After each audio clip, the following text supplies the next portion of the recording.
जेव्हा मार्केट पडतं तेव्हा करोडपती लोक काय करतात असा प्रश्न तुम्हाला कधी पडलाय का? तर याचं सरळ सरळ उत्तर आहे मित्रांनो, हे लोक जोरदार शॉपिंग करतात.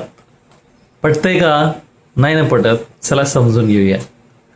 तर काय होतं की जेव्हा मार्केट पडतं म्हणजे काय होतं, तर एखाद्या गोष्टीची किंमत कमी होते, एखाद्या शेअरची, एखाद्या म्युच्युअल फंडातल्या युनिटची किंमत कमी होते. समजूयात की 100 रुपये युनिट आहे, एका युनिटची किंमत 100 रुपये आहे आणि मार्केट पडलं तेव्हा ती किंमत 100 रुपयावरून झाली 70 रुपये. मग 70 रुपये झाल्यानंतर सामान्य माणूस काय करतो?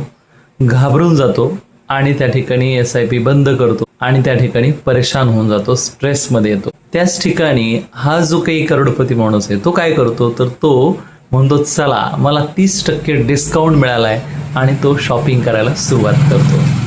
कारण त्याला माहीत असतं की आता ही जी काही आपण शॉपिंग करू ती फ्युचरमध्ये वेल्थ क्रिएट करणार आहे. भविष्यात याच 30%चा बेनिफिट फायदा त्याला होणार आहे. कारण हा भाव काही इथेच राहणार आहे का? नाही, ही तात्कालिक पडझड आहे आणि लवकरच ते भाव वाढतील आणि वाढल्यानंतर मला त्याचा फायदा होणार आहे.